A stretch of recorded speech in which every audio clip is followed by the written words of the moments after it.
everybody. Welcome to Seattle Refined. I'm Gard Swanson, and this is our special TGIF edition. There's a lot going on this weekend, but we have to admit we're a little misty-eyed. It's the final weekend of this year's Seattle International Film Festival. SIFF has brought the star power to Seattle this year, including screen legend and Oscar winner Anjelica Huston. I caught up with this talented lady on the red carpet for her new movie, Trouble. It's so nice that you're here, and such a pleasure you're here in Seattle. Real quick, tell me about the movie. It's kind of cool.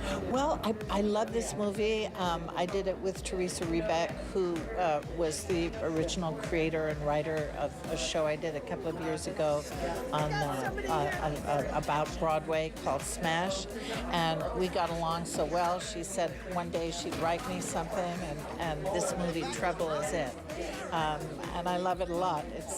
I think it's really great. It's about a brother and sister who are at each other's throats, and I think it's a very kind of universal theme, actually. I think there's a lot to be learned from this film. You are violating my rights, and if you don't leave now, immediately. What's it like working with Anjelica?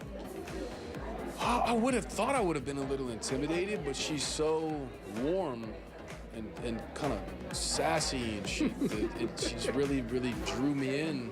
And by the time it was over, I realized that I think she did that in part because of the dynamic between our characters in the movie. Get in the truck. You want me to get in the truck? What was it like having Anjelica part of the film? Just a big star. Oh, well, she's the queen. I love her. And she's an amazing, honestly, she's a truly great person. She has a great presence. She's Hollywood royalty to me. She's beautiful to work with. She's a great storyteller.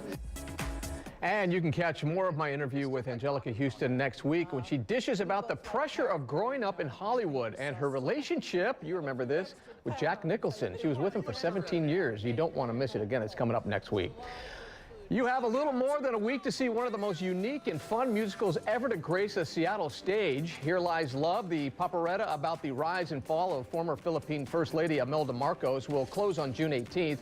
The show transforms the Seattle rep into a disco. Now, everyone I know who has seen this thing has given it 2 thumbs up, so go check it out before it is gone. Well, there were a lot of celebrity sightings this week in Seattle. Refined.com managing editor Britt Thorson is here to take a look. You're like starstruck. I mean, they were everywhere, weren't they? Sometimes I feel a little bit like we're the Seattle Bureau of TMZ up here. And I mean, like weeks like this, I just love it. So first and foremost, we have a very well-known Seattle celeb, Russell Wilson, made a surprise appearance at a Luli Yang fashion show earlier this week. Looking good. He is looking good. Now, the cool thing about this, when Russell's involved, you know that there's some sort of charitable angle, and sure enough, this event benefited Strong Against Cancer. Russell walked the runway, some cancer survivors, some little cute cancer survivor kids walked the runway with Alaska Air pilots who were also part of it, and he just kind of, like, I think made everyone's day who took the time to show up. And I like his haircut. He's usually a little poofier, I was isn't gonna it? say, I don't know if I've missed that or not, but he does usually have more hair than that, so he's buzzed it down a little bit. I wonder if that helps him with speed on the field. Well, maybe it makes the helmet feel a little bit looser. Yeah, right. And what about John Legend? He was in town. I was gonna say, this is like, John Legend is like my future husband. No, he's not. I'm not. I promise, Chrissy, don't hate me. He and his wife, Chrissy Teigen, were here over the weekend for John's concert series at Chateau Ste. Michelle, but they also stayed around a couple days to throw out the first pitch at the Mariners game on Tuesday. And I should say, by they, I mean their little daughter, Luna. She was the one who actually threw out the first pitch down on Tuesday at the Mariners game. That family, man, they're just so cute. That little baby, her face, doesn't she look like a mini John? Oh, she is just gorgeous, isn't she? I know she is. Oh, man, she's cute. So Look one at of the her. reasons they hung out around here is that Chrissy, actually, his wife, Chrissy Teigen, actually grew up in Snohomish. Wow. So they have flavor. a little Pacific Northwest love in there. Yeah, you got to like that. All right, you know around here, Mondays especially, we love The Bachelor and The Bachelorette. We do. We're kind of obsessed. Do you remember Taylor from The Bachelor last year? Barely. She was one of the villains of last season with Nick Viall, but we actually sort of liked her. And she's from Seattle, which was part of the reason. Oh, I remember her. So our refined producers have been trying to get a hold of her for a story we're working on and kept getting the silent treatment, but now we know why. It turns out Taylor is going to be on the next installment of Bachelor in Paradise. And if you thought Bachelor was steamy, watch out. Bachelor what in was Paradise that? is off the chain with couples cavorting in the tropical heat. What? We actually talked to Taylor earlier this year about the possibility of her returning to the show, and here's what she told us then. Bachelor and Bachelorette is much more serious and dramatic than Paradise is. Paradise is a lot more relaxed. People have a lot more fun with it. It's much more conducive, I think, to like actual dating in real life as opposed to Bachelor or Bachelorette. Now, back then, Taylor told me to my face that she hadn't been approached yet to do the show, but whatever. The plot thickens, though, because Taylor's archenemy, Corinne, is going to be on Paradise 2. We don't have an air date for this yet, but you know we'll be watching. Oh my gosh, they get a little risque on that show. I've watched a few. Bachelor in Paradise is like completely opposite of Bachelor and Bachelorette Right. because it's just like people kind of going crazy on the beach. But Yep. it makes for good TV. I have to say, guilty pleasure for sure. Oh yeah, they keep pushing the envelope on that They show. do. They really do. So what's going on with FX McCrory? Is one of my favorite spots. This is kind of a sad day. Well, should I say this weekend is a sad weekend. FX McCrory's is actually having its last day in that location, that iconic location they've been in for 40 years. On Sunday, they're holding a wake. Now, the good news is that they're not closing for good. They're just going to move to a smaller spot that they haven't told us where that'll be yet. They're hoping within a couple blocks of the original locations. But I mean, this location, they've been in since 1977. Think of all the people who've pregame for Sounders and Mariners and Seahawks I'm games. going to date myself. I used to go there all the time after Mariner games at the Kingdom. Yeah, when the Kingdom was there. They have been there for a long time, so I'm glad they're still going to be around in a much smaller space, though. I want to watch the guys try and move at that that marble booze. bar Yeah. from the old place to the new place. I feel kind of bad for the movers, but if you love this place and you want to kind of say a final farewell, the wake is being held this Sunday. Yeah. And what's that saying? Take the hair of the dog that bit you when you drink too much? I think it's an Irish something. I don't know. think I mean, it it's an Irish wake, so yeah, sure. that's a terrible transition, If by the that's- way. I was gonna say, Terrible, if because we're that's- going into sheepdog. If that's a saying, then I'm just going to nod my head at you. Okay, but since you brought up sheepdogs, this is the kind of stuff I love about the Pacific Northwest. Just when you think we can't get any kind of slightly weirder, there is something called the Vashon's Sheepdog Classic that is happening this weekend in Vashon Island. And when I say weird, I don't mean weird in a bad way. I mean that weird in an guy. outstanding way. This is an actually and most attended herding event on the West Coast. And it happens, if you recognize, at Misty Isle Farms, which we just profiled a couple of weeks ago as being the most expensive property in Washington State for Really? sale. This is where hundreds of people from all over the world bring their competing sheepdogs to this classic to be qualified for the Nationals. And aren't sheepdogs like at the top of the food chain when it comes to how smart your dog is or what breed it is? They are incredibly smart. I mean, when you go, and we've gone before, which is why you're seeing some of this footage here. The owners tell them what to do with just a series of short whistles. Wow. And they know exactly turn left, turn right. They never hurt the sheep. If anyone's watching, that's the first thing my sister said. Didn't you watch? Do they hurt the sheep? No, they're friends. It's fine. They all play this game together. But we're actually up there today. One of our photographers is out there today. So if you can't actually make it out to Vashon, check our site over the weekend, and we'll have a full gallery of the cuteness. Yeah. All right. I'm a sheep. I'm walking up, and you're going to follow me up to Capitol Hill. How's that for a transition? That is good because there are a lot of people coming together in a close space for the Capitol Hill Block Party, kind of like sheep, I'm guessing. No, but the Capitol Hill Block Party is one of the biggest music festival events of the summer, of the year actually, but it is well known for the summer. It's happening this July 21st to 23rd, and the reason we're talking about it now is that they just announced their lineup this week. Diplo, Run the Jewels, Lord Huron, and more. Now, if you didn't recognize any of those names, don't feel bad. You can still go. It's not necessarily all about the music. It really is a big coming together of the neighborhood and food and drink and crafts It's really and dancing. sweet. It's cool. It is. You don't have to just be kind of a die-hard music junkie, although there are tons of them there too. It really is just a big summer fun party. Yeah, it's always fun. But get there early too, because You it can do. get stacked with a lot of folks and I would up highly there. suggest if you're going not driving there, but taking public transportation, because parking, let me tell you, from personal experience, you'll spend more time in the car than you will in front of the stage. Traffic. Don't Yeah. even get me started on traffic, because I had a rough time in traffic Okay, this week. I won't get you That's for started another then. show. So also speaking of books, we weren't speaking of Yeah. books, but we are now. It's not too late to join Cial Refine's book club. Our June Refined Reads is a good one. It's called Anything is Possible by Elizabeth Strout. The book is a cast of small town characters who cope with love and loss, If you've already started reading the book, you probably have a favorite character. We spoke with the author during a recent visit to Seattle, and she talked about which character affected her the most. One of the characters that people might be surprised that touched my heart so deeply is Charlie Macaulay. He just really, I just felt like this is a man, you know, who, just like Lucy's father, should not have been in a war. And he had done things that he couldn't live with, and so his whole life had been changed by that. And he just broke my heart, Charlie Macaulay. If you want to join our book club, sign up at seattlerefined.com/refinedreads.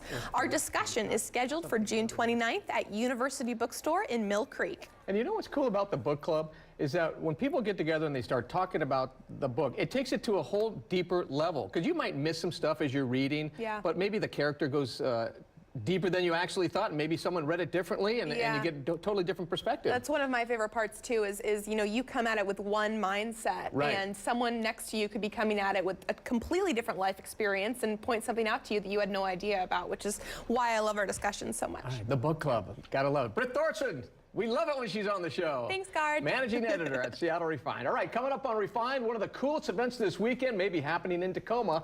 Plus, the numbers are in. How much you helped raise for a very important cause. We'll be right back. Donations are so cool. Do you need the...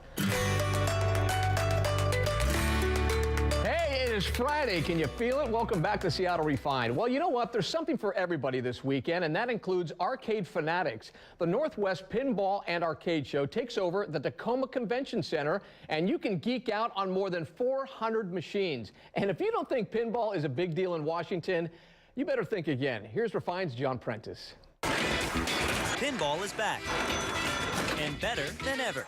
Pinball is fun because you can play against your spouse, your date, your child, your grandfather, and it has a certain randomness to it. You never know what's going to happen next. But we like to say the ball is wild. Charlie Martin and his wife run the Seattle Pinball Museum in the heart of the International District. This pinball mecca is home to about 60 machines, from old. Texan is our oldest machine here in the Seattle Pinball Museum. It's 1960, the early days of pinball. They had cigarette holders on the machines. To brand new. These are state-of-the-art pinball machines. The best part? After paying a $15 cover charge, you can play as long as you want, for free. How about adding a hot dog and draft beer to the mix? Just stop by Shorty's in Belltown. They claim to be one of the oldest and best barricades in the country.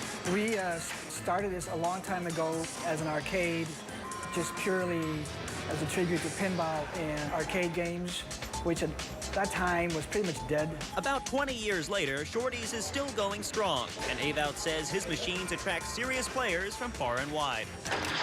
Like Ari Stinson. There's a Seattle Pinball League, and I'm on one of the teams for Shorties. We move the table around a little bit. Some are more sensitive than others. Some of them will tilt really easily. This one you can move around pretty good. We have our annual pinball tournament, which I think is one of the oldest in the nation, every year, first Sunday in November. And then we have April Fool's tournament where you play pinball blindfolded. It's really fun. It's just, you know, have a few beers with your buddies and play some pinball. Still haven't had enough pinball? Maybe you need your own machine at home.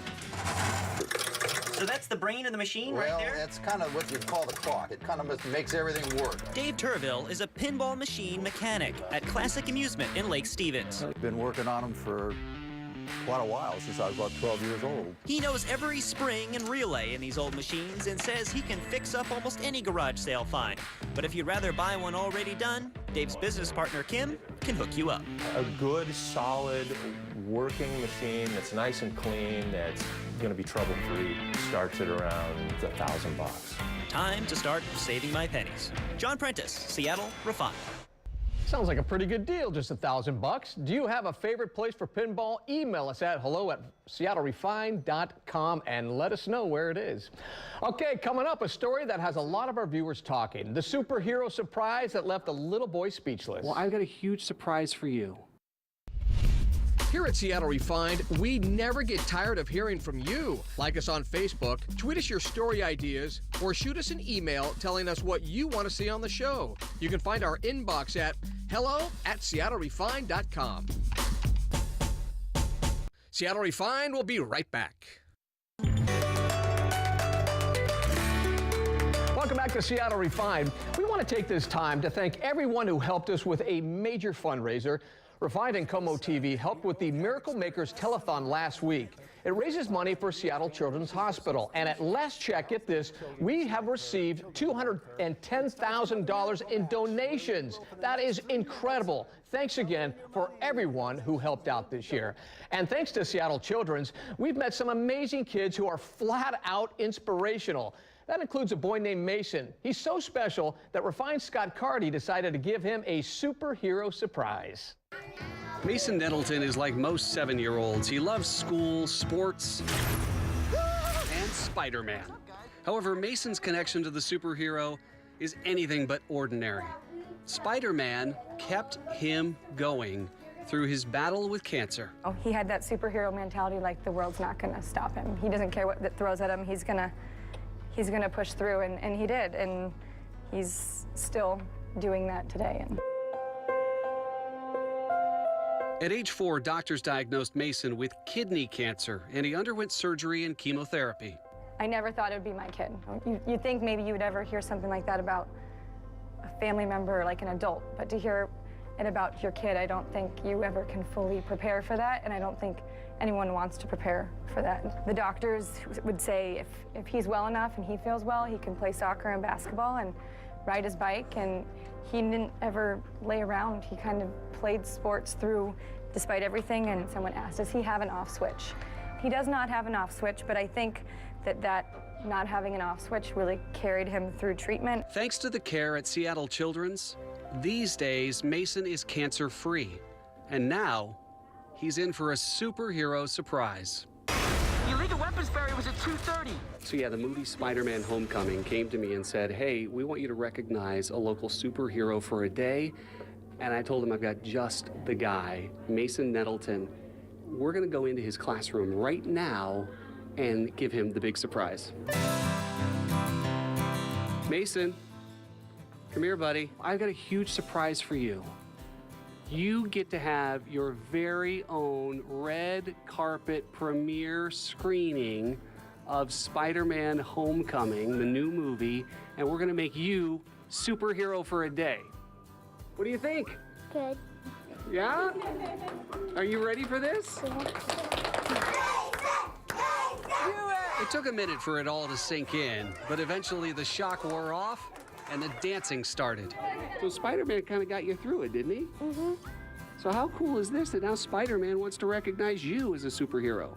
Cool. To be recognized in any way, and especially for him to be recognized for, you know, what he's been through, and is amazing. Of course, every superhero needs a sidekick, and for Mason, that's his big sister Bailey, who's been by his side through everything. What would you say to him that was the biggest lesson he's taught you? To just keep fighting. He fought cancer and he beat it. He's right here by me. What a great story. Mason's Spider-Man Day is later this month, and don't worry, we will have cameras there and show you the big moment. We'll be right back on Refined. Don't go anywhere.